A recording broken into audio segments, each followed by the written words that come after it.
News of the Times. The Ashton Love Triangle Murders. A Victorian poisoning mystery. Today we're travelling to Ashton-under-Lyne, on the outskirts of Manchester, in the spring of 1886, where a series of sudden, baffling deaths struck one quiet street in rapid succession. A daughter, a husband, and a neighbour, all gone within weeks.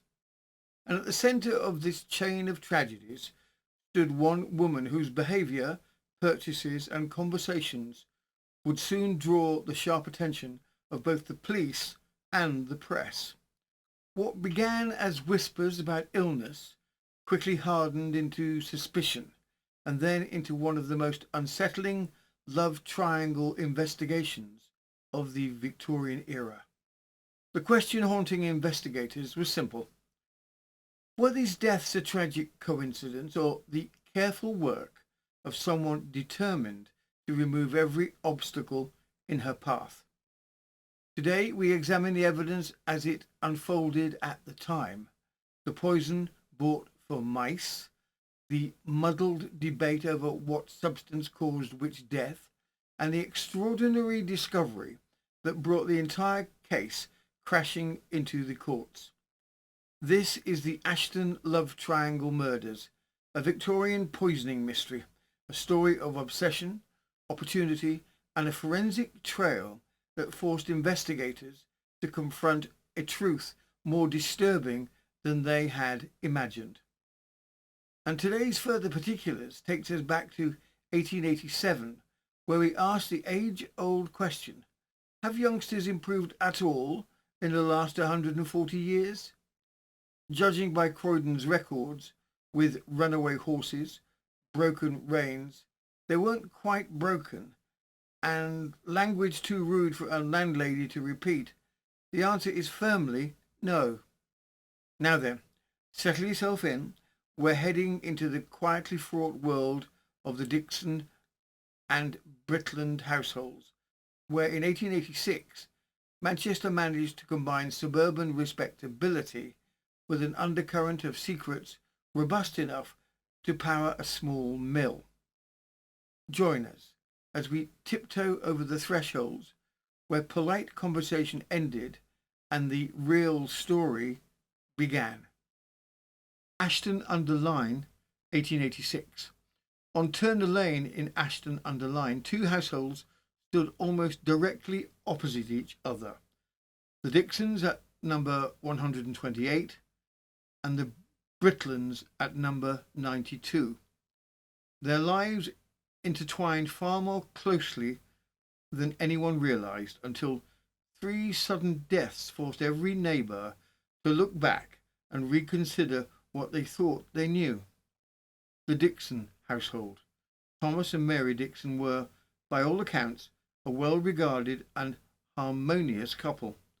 Thomas, a twiner at the local mill, is reported throughout contemporary testimony as unusually well-liked, dependable, sociable, and deeply involved in the small community that clung to Turner Lane. Letters of condolence he received after Mary's death made it clear that he was respected in every society and club he joined, an individual held in genuine affection by neighbours and workmates alike. Mary Dixon, just 29, had long been described by her father as delicate in health, prone to fainting fits, tics and sickly spells, yet this view was gently challenged at the inquest. It was pointed out more than once that Mary worked hard. She took in washing, kept up with housework, and was not the frail, bedbound figure her father imagined. Even so, no one disputed that she was a gentle-natured woman. Testimony emphasised that there had never been a cross word between Mary and Thomas, a rare claim for the period, and one repeated consistently across witnesses. In short, the Dixons were seen as a steady, respectable household with no public hint of discord. The Britland household. Across the street lived the Britlands. Thomas, a carter employed at Heap's vaults, his wife Mary Ann, and their two daughters, 19-year-old Elizabeth Hannah and the younger Susanna, who was out in service. A doctor hinted that Thomas Britland was a man of intemperate habits, but the post-mortem would not support this. His internal organs bore no signs of chronic alcohol misuse. Contemporary reporters ultimately concluded he drank no more than was typical for a working man in the district. Mary Ann, meanwhile, had worked in the cotton mills for more than a decade. She was known in Ashton-under-Lyne as sociable, very sociable, according to some witnesses. One described her not unkindly as a woman who could hardly be kept out of any house where someone was ill and whose tongue had a habit of running on. Others remembered her as helpful and outwardly warm, a neighbour quick to appear during sickness or distress. The Dixon-Britland connection. The two families were close. Mary Ann Britland and Mary Dixon were considered friends, sharing tea together, visiting each other's homes, and supporting one another in times of illness. After the sudden death of Mary Ann's husband, the Dixons invited her into their home to sleep for several nights, a gesture that signalled trust, not suspicion. And then there was Thomas Dixon. Several people recall seeing him walking with Mary Ann on more than one occasion. Some suggested she had developed a particular affection, perhaps even an infatuation, for him. Whether that affection was returned was never established. The investigation, in fact, leaned toward the opposite, and if there was a special relationship, it may have existed largely in Mary Ann's imagination. Critically, neither Mary Ann Dixon nor her father had suspected anything untoward between the pair. No jealousy, no quarrels, no whispers of impropriety, nothing to foreshadow the sequence of events about to unfold. Ashton-under-Lyne in the mid-1880s was the sort of place that felt more like a self-contained village than part of industrial Ashton-under-Lyne. Cut off by one side of the railway line and bordered by modest terraced rows, it formed a small world of its own. Neighbours did not merely know each other, they studied one another. As one reporter of the day observed, Ashton-under-Lyne resembled a little country village where comings and goings were noted, illnesses monitored, and domestic misfortunes discussed with forensic zeal. In such a place, privacy was scarce, but community vigilance was abundant. The same account remarked that the old women of the lane, the unofficial intelligence service of late Victorian streets, could put two and two together as well as anybody, and were often the first to sense when something in the neighbourhood was amiss. Life here moved to predictable rhythms, mill workers returning at dusk, wash hanging between houses, children running messages, and the weekly ritual of insurance agents collecting pennies for burial clubs. It was a street where people borrowed sugar, exchanged gossip over the low garden walls, and noticed instantly if someone's blinds were drawn at an unusual hour. In such a tight-knit community, the households of Ashton-under-Lyne lived not in isolation, but in constant, quiet proximity. The Dixons and the Britlands looked out onto each other's front doors. They shared the same routines, the same neighbours, the same daily scenery, and it was a place where friendship, curiosity, and occasional interference blurred together into the everyday fabric of life. And when 3 sudden deaths struck these two households, each unfolding in the same narrow stretch of street, each witnessed by the same small circle of neighbours, The community's long memory and quick suspicions would become an unexpected driving force in the case. For in Turner Lane, nothing went unnoticed for long. It began, as these things so often do in Victorian England, not with the first deaths, but with the last. Deaths in working class neighbourhoods were sadly common, sudden deaths less so, but a violent agonising death in an otherwise healthy 29-year-old woman that was enough to rattle even the most jaded residents of Turner Lane. Mary Dixon, warm-natured, helpful and well-liked, was taken ill shortly before midnight. By dawn, she was dead. Her final hours were marked by severe abdominal pain, restlessness and spasms that left those attending her shaken by the speed and the brutality of her decline. When Sarah Lord, the neighbourhood woman who regularly washed and laid out the dead, arrived at the Dixon home, she immediately noticed something strange. The body had gone rigid with unusual swiftness, far more rapidly than she was accustomed to seeing. Mary's hands were tightly clenched, her limbs stiff, and a dark discoloration had already formed around the neck. For someone who had been alive only minutes before, the transformation was startling. And then there were the remarks made by Mary Dixon's friend, Mary Ann Britland. As Sarah Lord worked, Mary Ann hovered close by, asking in a low, urgent voice whether mouse powder could be detected after death, and whether the doctor would know if it had been given in tea. She wondered aloud what the officials were planning to do with those glasses in the kitchen, a reference to the jars prepared to carry away Mary's stomach for examination. It was an odd line of questioning from a grieving friend. Odd enough that Sarah Lord remembered every word, and in Turner Lane, where every small detail lived on through the retelling of the neighbours, these questions would soon take on a far darker significance.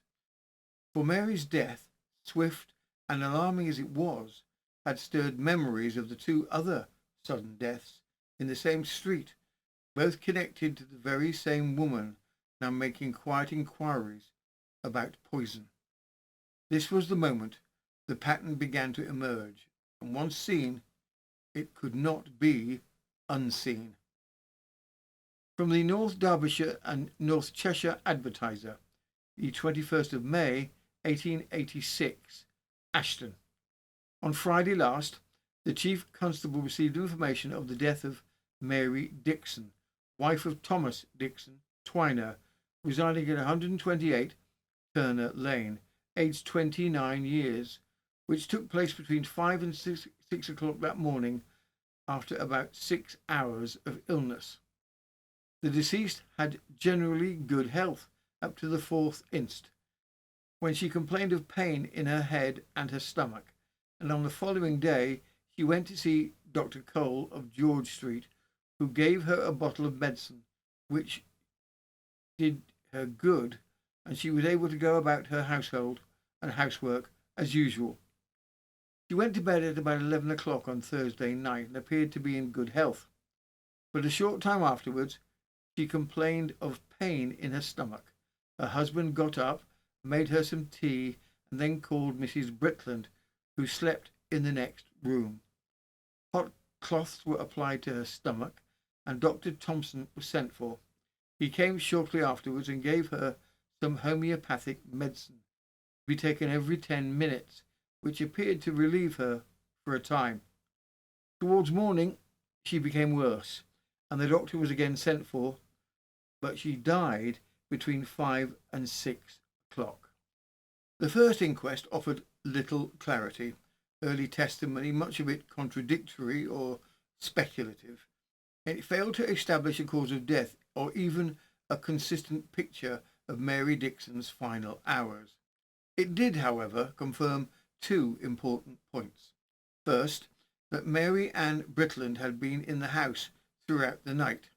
Second, that Mary Dixon, Mary Ann, Thomas Dixon and Mary's sister Selina Wolfenden had all shared the same supper: pickles, cheese, cauliflower, onions, cucumber, bread and butter, and tea. With nothing concrete to explain such a violent death, villagers and authorities alike waited anxiously for the post-mortem results. Was this simply an unfortunate passing, or the first hint that something darker was unfolding on Turner Lane? From the Stalybridge Reporter, the 29th of May, 1886, the suspected poisoning case at Ashton, the arrest of Mrs. Britland. Very great sensation was caused in Ashton on Tuesday afternoon when the news was circulated that Mary Ann Britland had been arrested by the Ashton police on the charge of having caused the death of Mrs. Mary Dixon by poisoning. It will be remembered the inquest was adjourned to enable Mr. Estcourt to make an analysis of the deceased woman's stomach.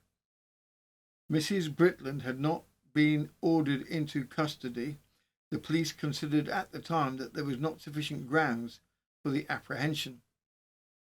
The sudden action of the police on Tuesday was naturally and correctly ascribed to the surmise that the analysis had discovered poison in the viscera of Mrs. Dixon. We believe the poison found was strychnine, the powerful ingredient, it will be remembered, contained in the packets of vermin killer sold to Mrs. Britland by Mr. Kilbington, the druggist.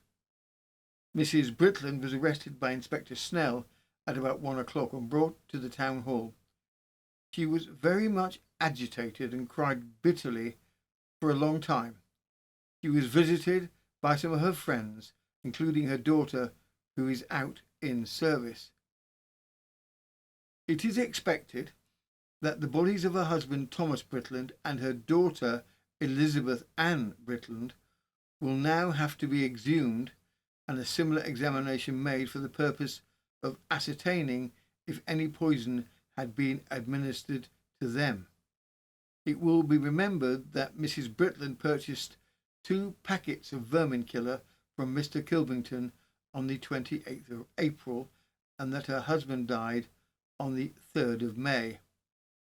Her daughter also died on the 9th of March, previous to that purchase of poison, but we understand that the police will be able to establish that she had made other purchases of vermin killer, and we believe one purchase was made before the death of her daughter, Mr. Hurst, the druggist in Old Street, having supplied her with some.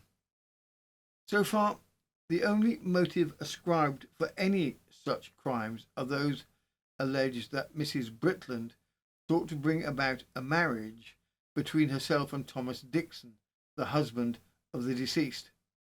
This, of course, is purely a matter of surmise. On Wednesday, in the Ashton Borough Police Court, which was crowded, Mary Ann Britland was brought before Mr. John Fletcher of Taunton Road on the charge of wilfully murdering Mary Dixon by administering poison to her. The Chief Constable said the prisoner was in custody on the very serious charge of wilful murder by causing the death of Mrs. Dixon by administering what was called vermin killer, which contained strychnine. The deceased, who was to all appearances well on the 13th instant, was taken suddenly ill at about 11:30 and within 6 hours was dead. During the night she suffered great agony. In consequence of this and other deaths arising in connection with the prisoner, complaints were made to him and he reported the matter to the coroner, who ordered an inquest and post-mortem examination. The post-mortem was made by Dr. Hamilton on the 15th, and the contents of the stomach had been since analysed. The analyst had discovered something, and in consequence of that, private information had been communicated to him, which led him to arrest the prisoner. He proposed to call several witnesses to prove that the prisoner had been purchasing vermin killer, At the adjourned hearing and inquest, which would be held a week that day, the analyst would prove that strychnine was found in the stomach and that was the cause of death. Mary Dixon's death was the spark that set everything in motion. But the deeper investigators looked, the more they found themselves drawn backwards, not forwards, into a troubling pattern. Before the Dixon household was struck, 2 sudden deaths had already occurred within Mary Britland's own home, each marked by violent illness and each passed over at the time as natural misfortune. From the loss of a neighbour to the exhumation of a husband and a daughter, how had the path wound so quickly and so darkly? To understand how the local women of Turner-Lane, soon after the police, connected the 3 tragedies, we must return to where the pattern began, the 8th of March, and the unexpected, agonising death of 19-year-old Elizabeth Hannah Britland. From the Crown case, Mary Ann Britland lived with her husband Thomas Britland at a place called Turner-Lane in Ashton. Her husband worked as a carter, but worked usually at a place called Heap's Vaults in Ashton. He was in the habit of taking his meals, his dinner and tea at home. There cannot be the least doubt that there was a very unusual degree of intimacy between the woman at the bar, Mary Ann Britland, and Thomas Dixon. I don't say any more than that. I don't prove more than that. The daughter Elizabeth was at this time being courted by a young man called Davis, and she was, on the 8th of March, in perfectly good health. Sometime or other in the night she was taken with a very violent illness.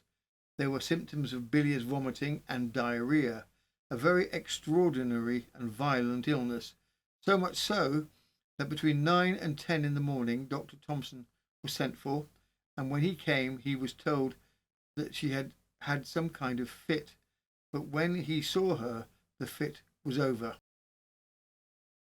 After the doctor had been there between 9 and 10, Mrs. Walker, a neighbour, being in attendance, and whilst the daughter was ill and suffering in this way between 11 and 12, Mrs. Britland went to the shop of a chemist named Hurst in Ashton.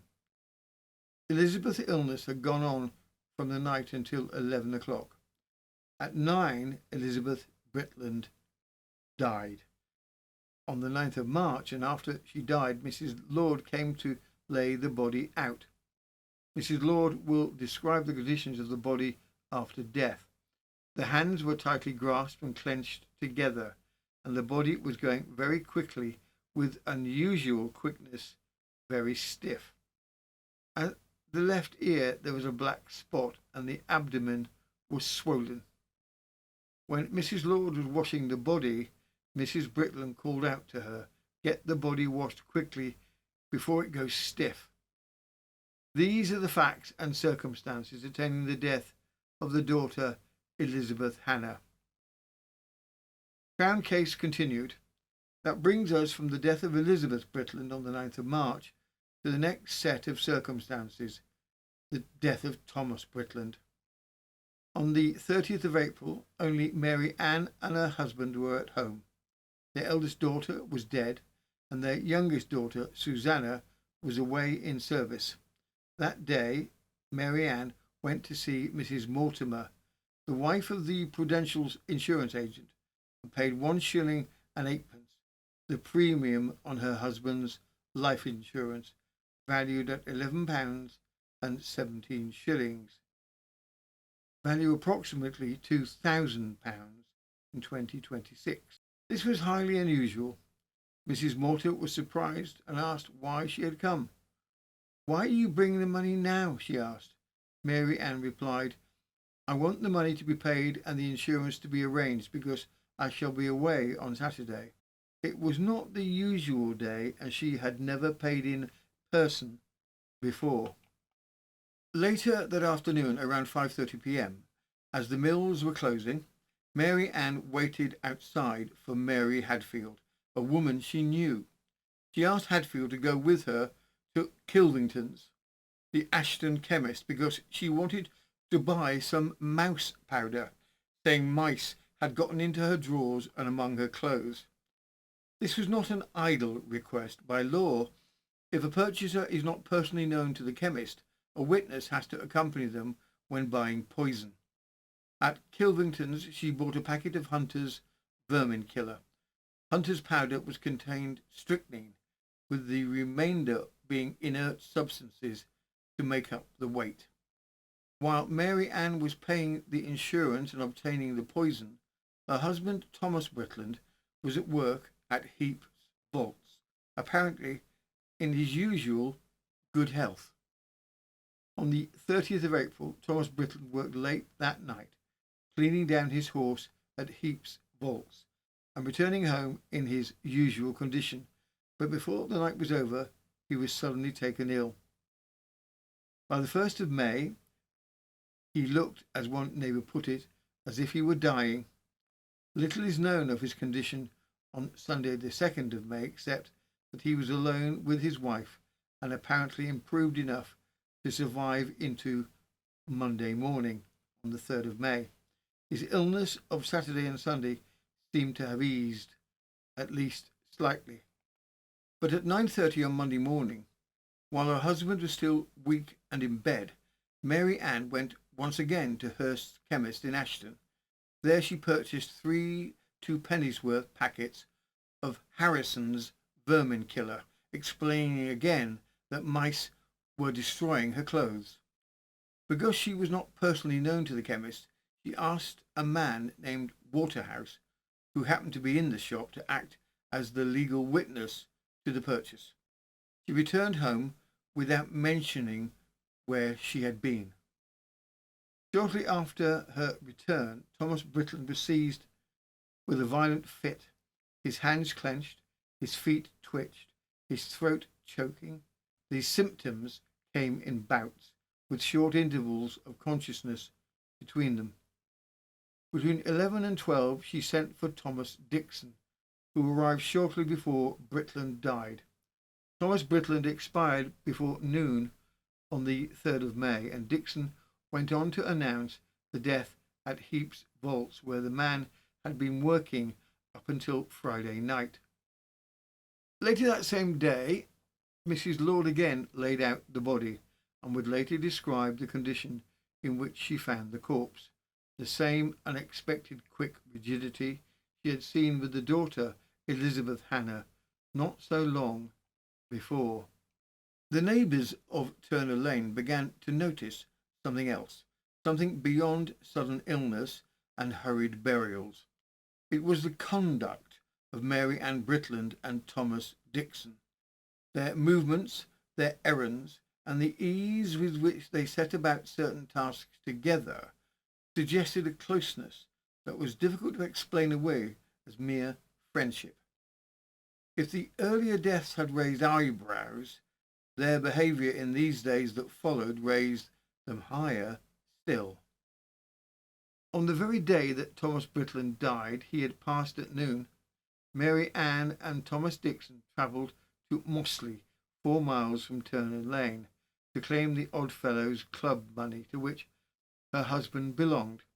Mary Ann attempted to collect it, but could not do so without the proper certificate. They returned by cab, and when they neared Turner Lane, Dixon stopped the driver, paid him 3 shillings, and said they preferred to get out early because people talk so. It was nearly 9 o'clock that night when they arrived home.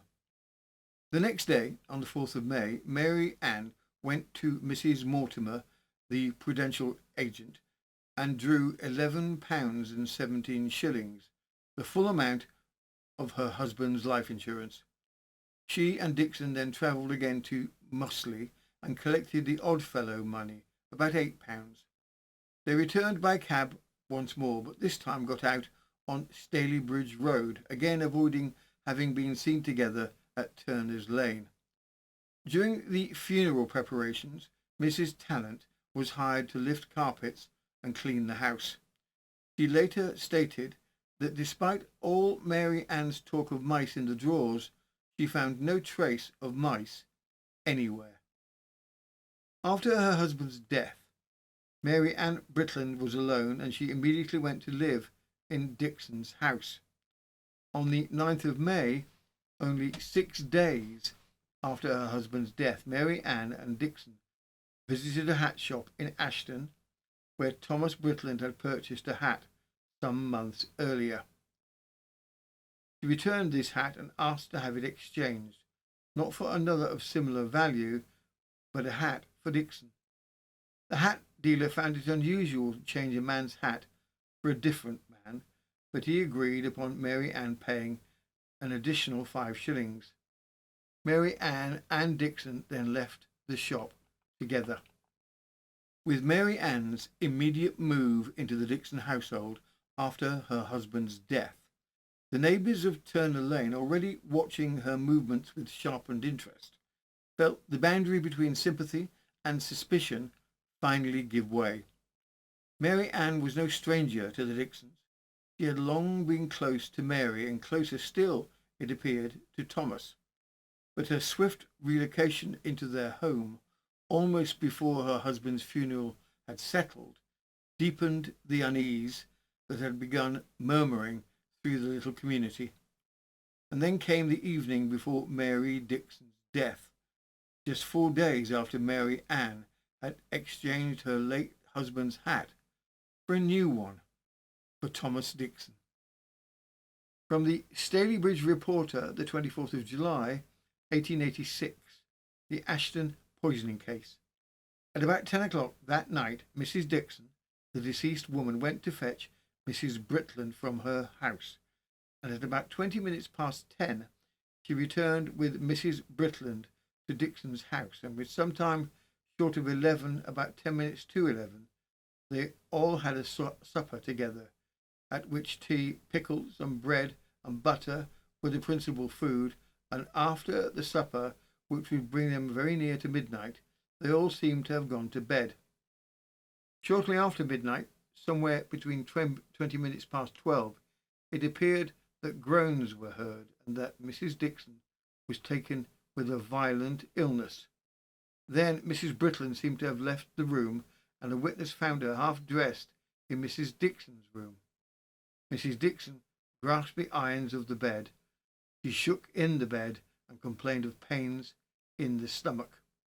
Tea was brought to her by Mrs. Britland, and in addition to that, flannels were warmed at the oven and brought up to her by the people who were about. She seemed to be very bad, and at 1 o'clock in the morning they sent for Dr. Thompson. Dr. Thompson came, prescribed as best he could, went away, and when he went away, the symptoms which had commenced at midnight went on, Mrs. Dixon having fits or bouts of twitching and clenching and choking and pains in the stomach. All the same symptoms as the prisoner's daughter and husband had exhibited, and which are all symptoms of poisoning by strychnine. The peculiar symptoms of strychnine were all there until 6 a.m. in the morning, when Mrs. Dixon died. On the morning of the next day, the 14th of May, Dixon goes to Amos Perry, the agent of the insurance company, for the club money, which in her case was £19 17 shillings, approximate value of £3,300 in 2026. Amos Perry comes back and finds Mrs. Britland at Dixon's house, and thereupon Mrs. Britland signs a certificate of identifying and certifying that the corpse upstairs is Mary Dixon. On the 15th, Dixon draws the money, £19 17 shillings. With 3 rapid and inexplicable deaths on the same street, all violent, all unexpected, and all involving previously healthy individuals, the pattern could no longer be ignored, and at the centre of each tragedy stood one woman, Mary Ann Britland. Neighbours on Turner Lane raised their concerns loudly and repeatedly. This time, police listened. They began by examining the most recent death, Mary Dixon's, the one whose sudden collapse had finally pushed suspicion into certainty. From the North British Daily Mail, the 20th of May, 1886. Suspected female poisoner. On Monday at Ashton, an inquest on the body of Mary Dixon, wife of Thomas Dixon, a twiner living in Turner Lane, was begun. A doctor had given a certificate that death had been caused by abdominal spasms, but in consequence of the neighbours, the police communicated with the coroner and a post-mortem examination was made by Dr. Hamilton, who discovered no disease in the organs to account for death, and who stated that she had placed the contents of the stomach in a jar for analysis. William Kilvington, a druggist, deposed that Mary Ann Britland purchased 2 vermin powders at his shop on the 28th of April, saying she wanted them to kill mice. The husband of this Mrs. Britland died a few days after, and her daughter had also died suddenly a short time previously. She then slept at her nights at Dixon's house, and on Thursday last partook of tea with the family. Mrs. Dixon was seized with pains in the abdomen at about 11:30 and died early next morning. The coroner remarked that there were strong suspicions raised in the minds of the neighbours from certain circumstances, and it was desirable that the contents of the stomach and intestines should be analysed. The 3 sudden deaths following each other had certainly raised suspicions. With Mary Ann Britland now under arrest on suspicion of poisoning, the police also examined the antecedents of Thomas Dixon, knowing that the nature of his relationship with both women would inevitably come under scrutiny. But even with the enthusiastic assistance of the neighbours, they found no evidence whatsoever to suggest difficulties in his marriage or any involvement in his wife's death.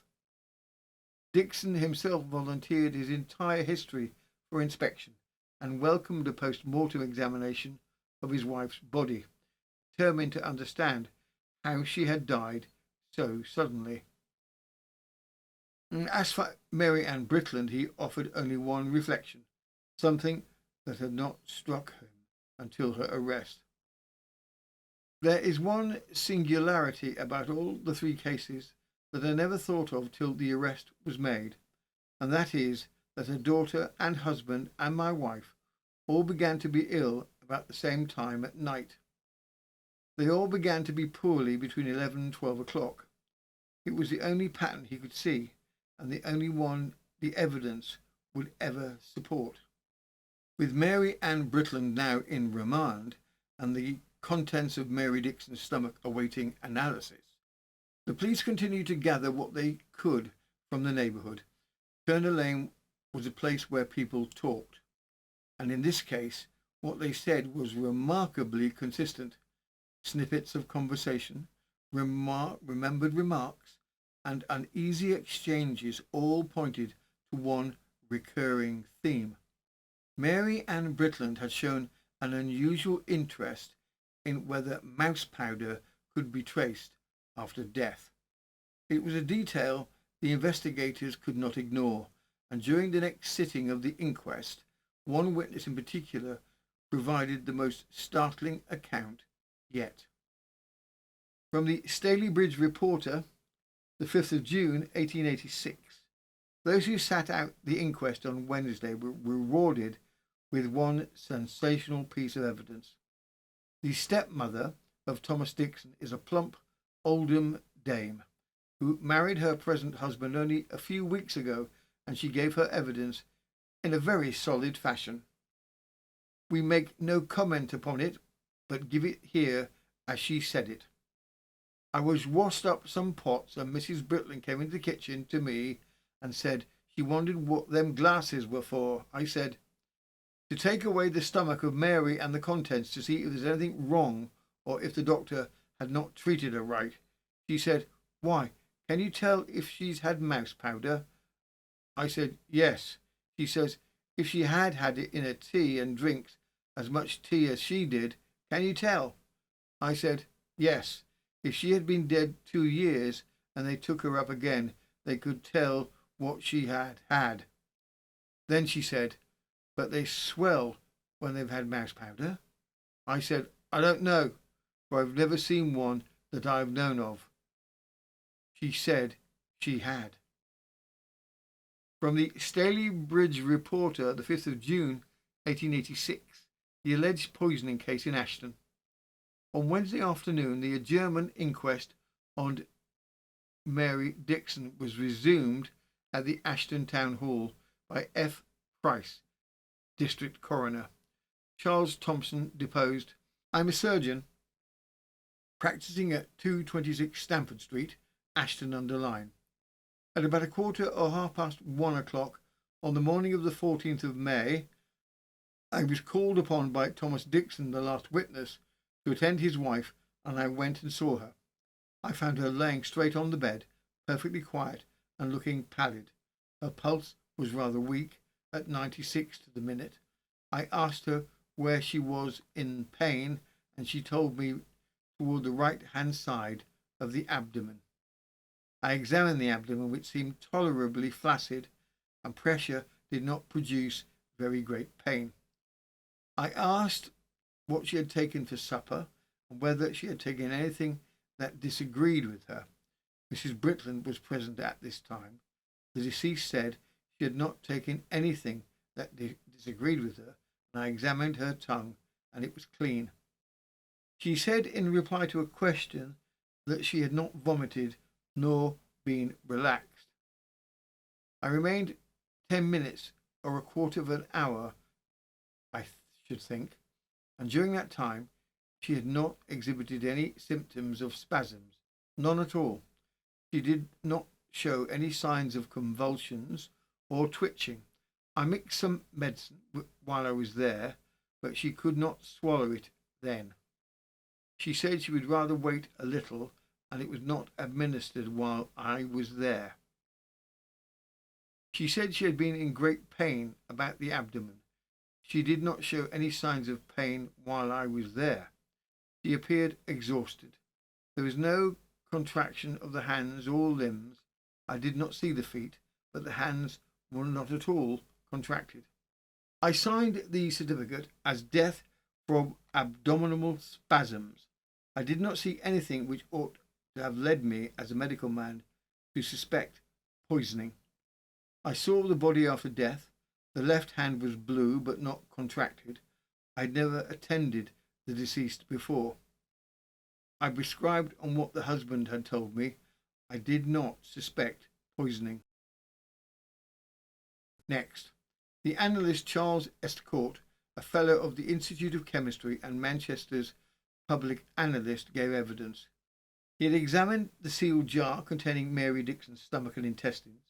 The organs showed no disease, no irritation, and nothing abnormal that could explain her sudden death. But when the contents were chemically extracted and concentrated, a distinct bitter taste appeared, a classic sign. Estcourt then performed further tests on the combined extracts and obtained every characteristic reaction of strychnine. No phosphorus was found. In his estimation, the amount of strychnine present in the stomach extract and that which would have remained in the tissue was more than sufficient to cause death, given that as little as half a grain can be fatal. Mary Dixon had been poisoned. Once Mary Dixon's poisoning was confirmed, the investigation widened at once. 2 sudden deaths had preceded hers: Elizabeth Britland in March and Thomas Britland in early May, both violent, both unexpected, and both dismissed at the time as natural. Now, with strychnine established in the Dixon case, the police moved quickly to determine whether the same poison had been used before. From the Staley Bridge Reporter, the 12th of June, 1886, the Ashton poisoning case, bodies exhumed. On Thursday morning, the bodies of Thomas Britland and Elizabeth Britland were disinterred at the cemetery and brought to Ashton Town Hall to ascertain by analysis whether their death was due to natural causes or otherwise. The men at the cemetery commenced work at midnight, and one of the coffins was raised at about 2:30 and the other at about 3:45. Constable Ludlow of the Ashton Borough Police Force was present throughout the proceedings, and Inspector Sewell arrived at the cemetery at about 3:30 and accompanied the bodies to the Ashton Town Hall. With 2 more inquests now underway in the usually quiet town of Ashton-under-Lyne, the evidence began to accumulate, and with it came a troubling realization. The symptoms described in each case, spasms, the clenched hands, the sudden collapse, were repeating themselves. Had this close-knit neighbourhood been harbouring a multiple murderer? From the Stalybridge Reporter, the 12th of June 1886, the Ashton poisoning case. Sarah Lord deposed, "I am a widow and I live at 132 Turner Lane, Ashton.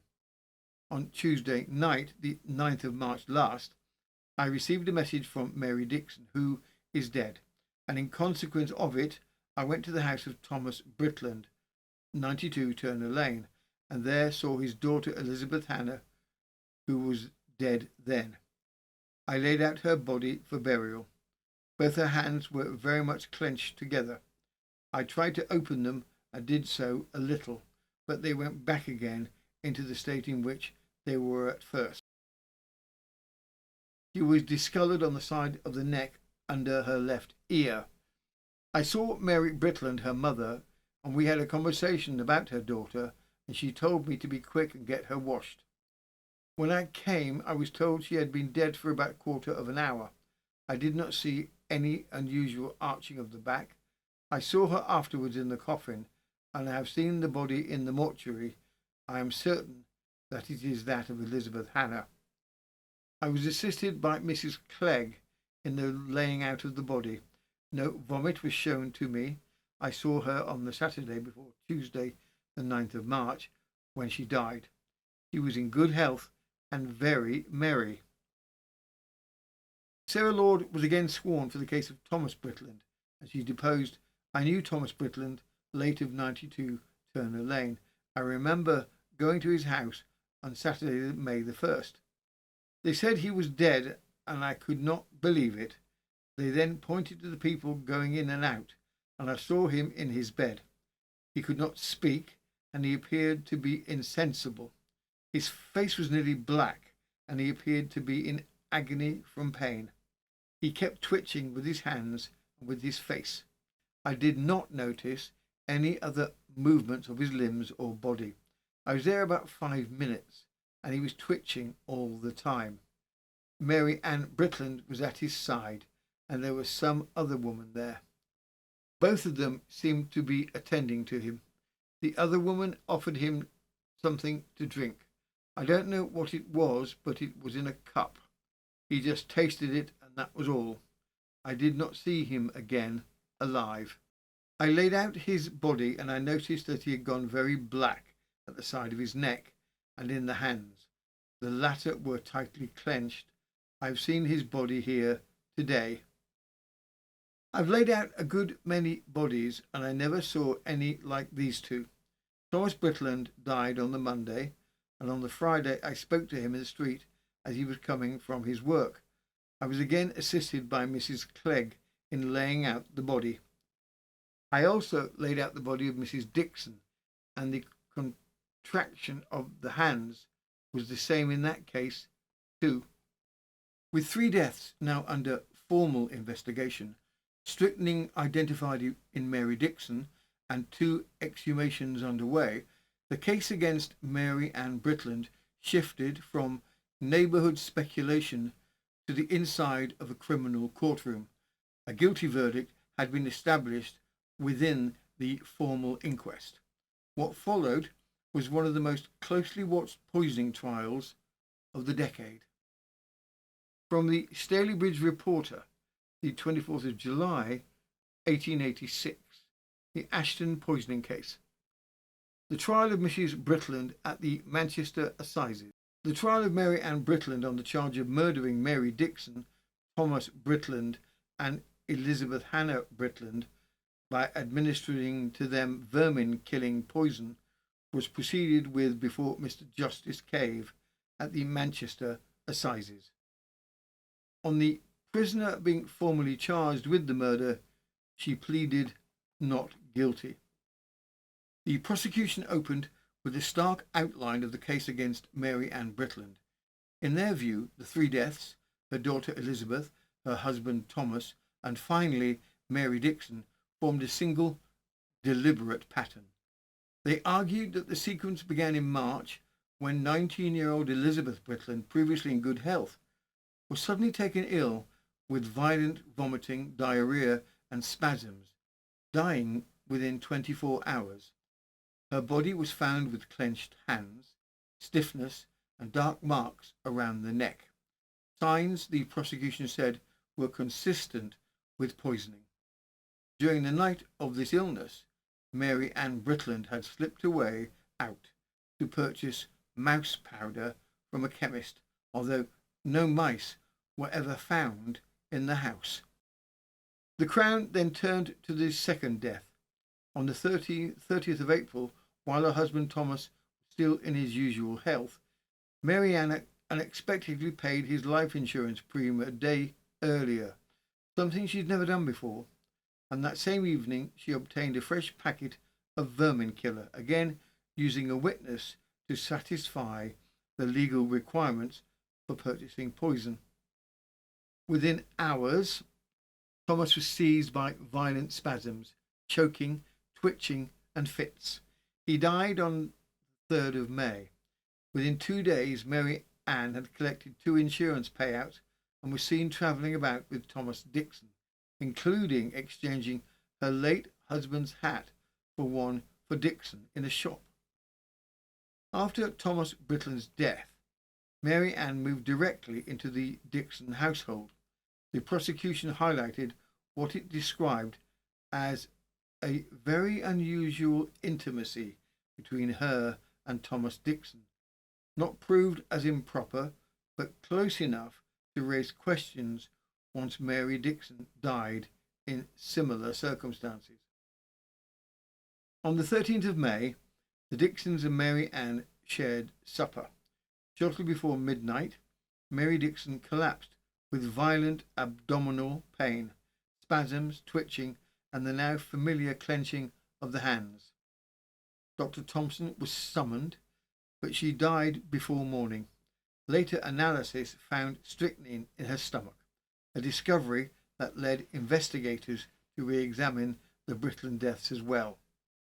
The prosecution also emphasised Mary Ann's incriminating remarks before the post-mortem was repeated, asking neighbours and the undertaker whether doctors could detect mouse powder after death, or if it were given in tea. One witness recalled Mary Ann urging that nothing be said about the poison purchase. Another remembered her insisting that Dixon could prevent them opening her. Finally, the Crown argued motive. Insurance money played a part, they said, but so too did the removal of obstacles. First the daughter, then the husband, and eventually the wife of the man with whom the prisoner appeared to share a close attachment.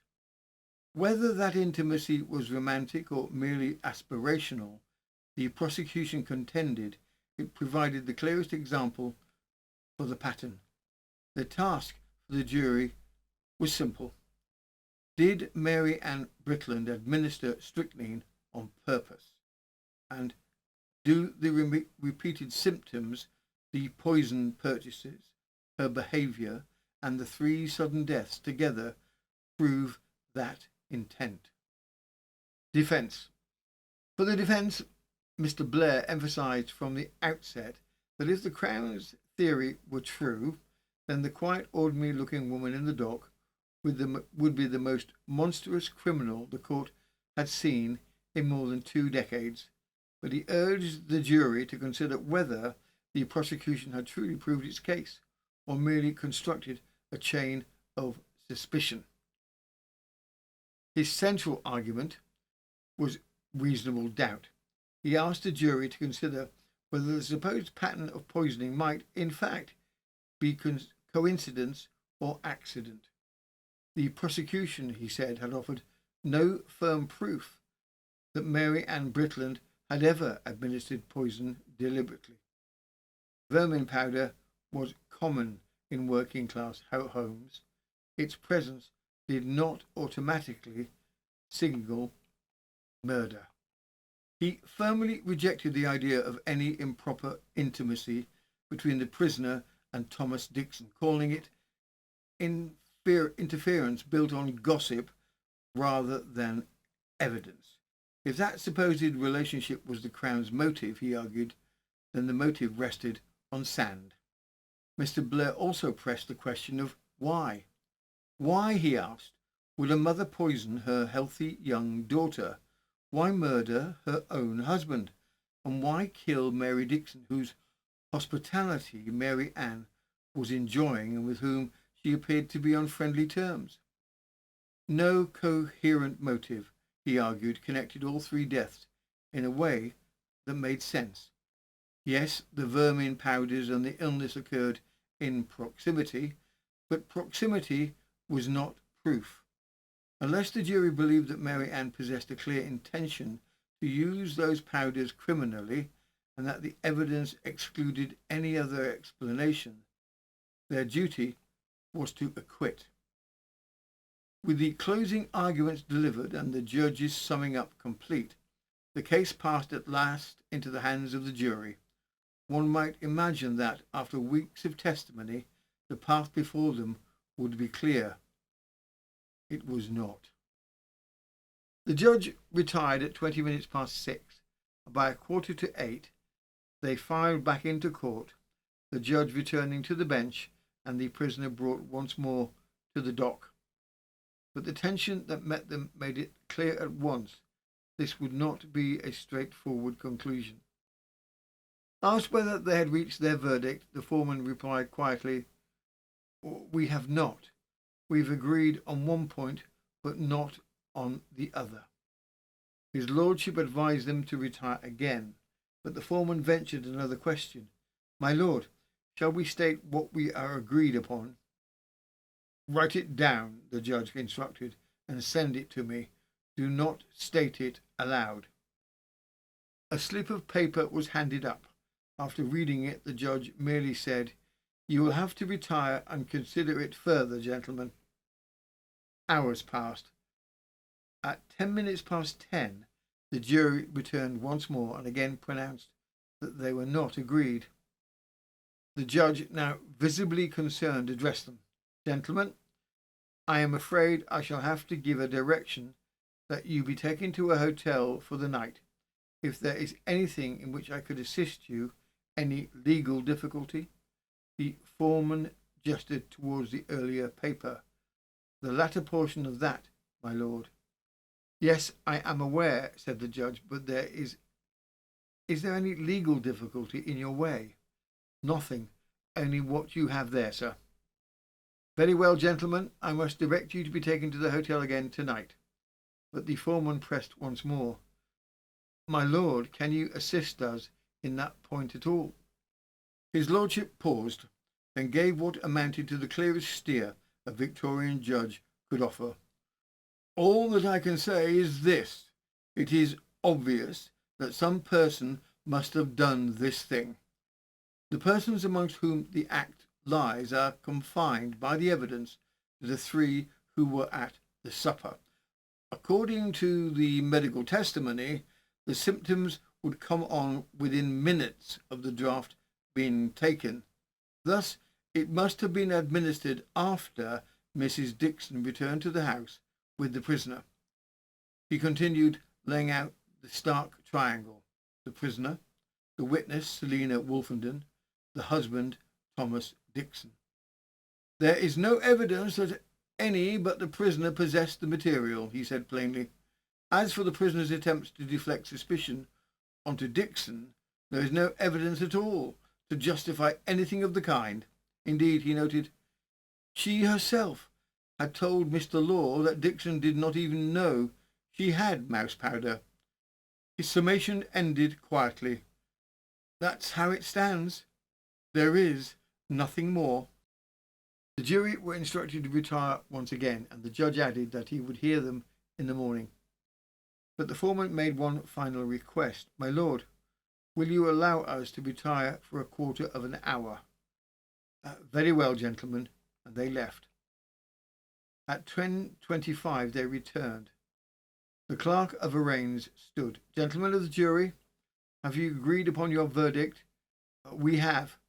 Do you find the prisoner guilty of wilful murder or not guilty? A breathless stillness filled the court. The foreman spoke a single word. Guilty. Sensation in court. From the Stalybridge Reporter, the 24th of July, 1886. The Ashton poisoning case. Sentenced to death. The clerk of arraigns stated, Mary Ann Britland, you have been found guilty of wilful murder. Have you anything to say why the court should not pass sentence? The prisoner, I'm not guilty, sir, crying. I'm not guilty. I am quite innocent of that. I'm not guilty at all. His lordship assumed the black cap and said, Mary Ann Britland, after the very long and careful trial to which the jury have given very patient attention, you've been found guilty of the murder of Mary Dixon. Prisoner, no, my lord, I have not. I have administered nothing at all to Mary Dixon, nothing whatever. His lordship, it was a murder committed under the circumstances of great cruelty. For my part, I have nothing to do but to pass the sentence which the law dictates, and that it is that you be taken from hence to the place from whence you came, and from thence to the place of execution, and that you be there hanged by the neck until you were dead, and that afterwards you be buried within the precincts of the prison. The prisoner began to sob hysterically and attempted to interrupt the sentence by protestations which were unheeded. As the fatal words reached her ears, she became livid and turned round for the support of her attendants, who stood behind her, in whose arms she was received. She ejaculated, Oh my! Oh, oh, oh! Lord, have mercy upon me! Oh my! Oh, oh! Lord, have mercy! All the way down she was heard calling out in various accents of agony the one ejaculation, Oh! Most of the women in court were affected to tears, and everyone was mournfully moved. With the verdict delivered, no reprieve was forthcoming. Appeals were not expected in cases of this kind, and none arrived. It was only when Mary Ann Britland understood that her execution was inevitable, that nothing now stood between her and the scaffold at Strangeways, that her resolve finally broke. She admitted her guilt in the Dixon case, and when pressed by visiting relatives about the deaths of her husband and her daughter, she did not deny them. The long chain of suspicions that had shadowed Turner Lane at last found its grim confirmation. From the Echo, the August the 9th, 1886, the execution of a woman.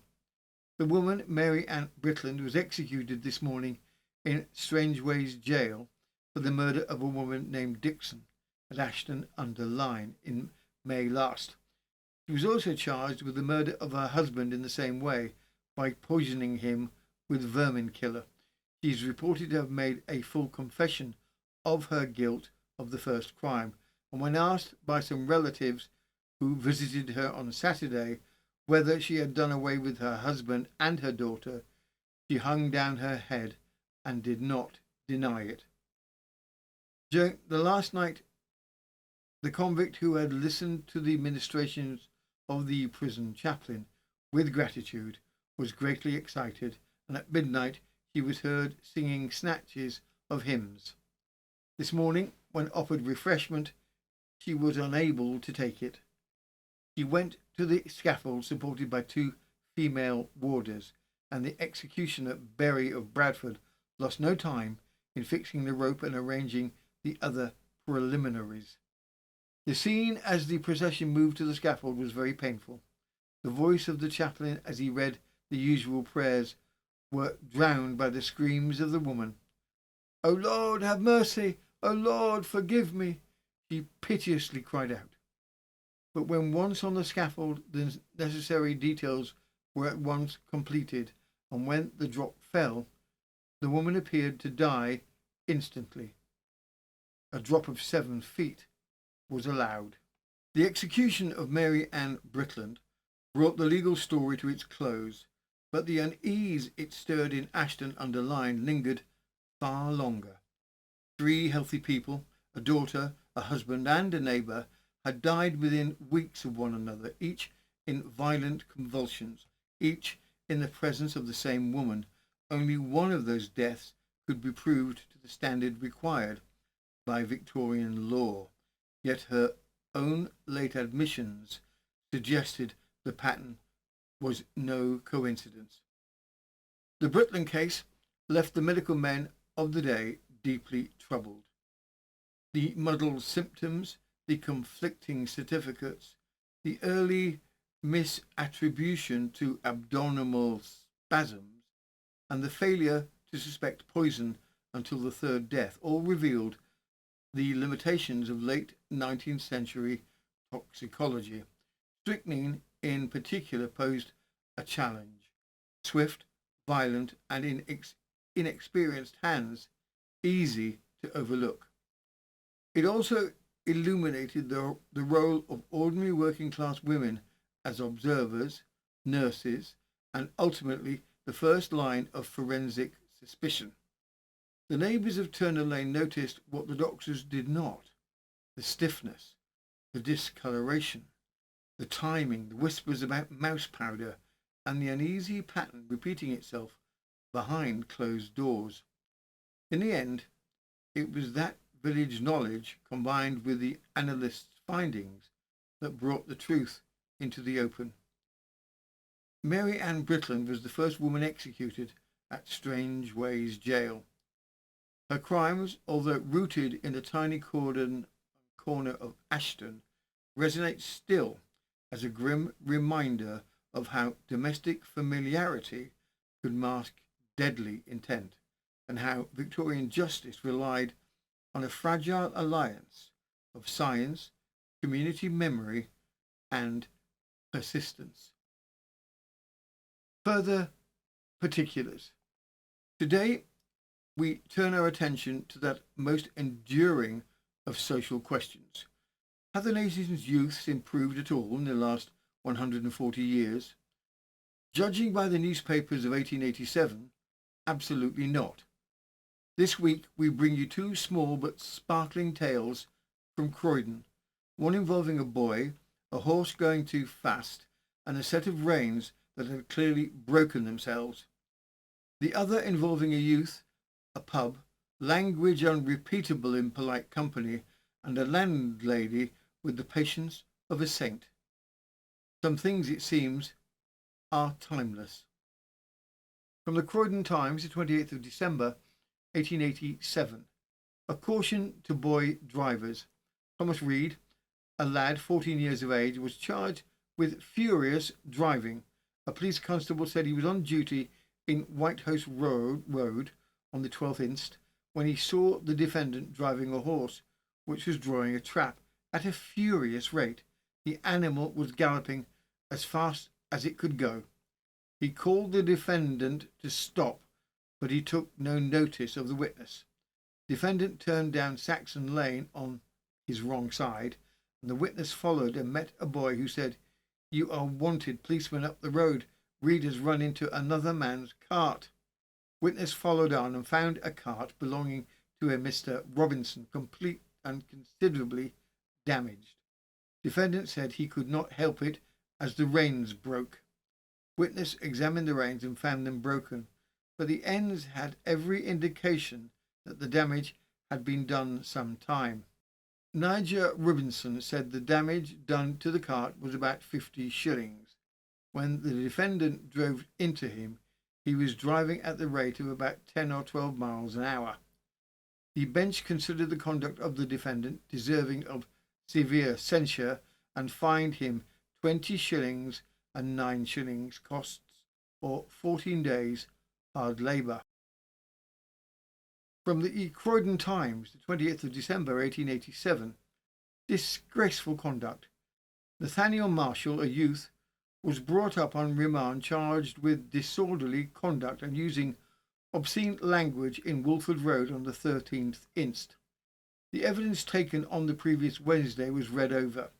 The case had been adjourned to give the defendant an opportunity of calling further evidence. P.C. Powell said that at about 11 o'clock on the night of the 13th inst, he was on duty in Wolford Road when he saw a constable running after the defendant.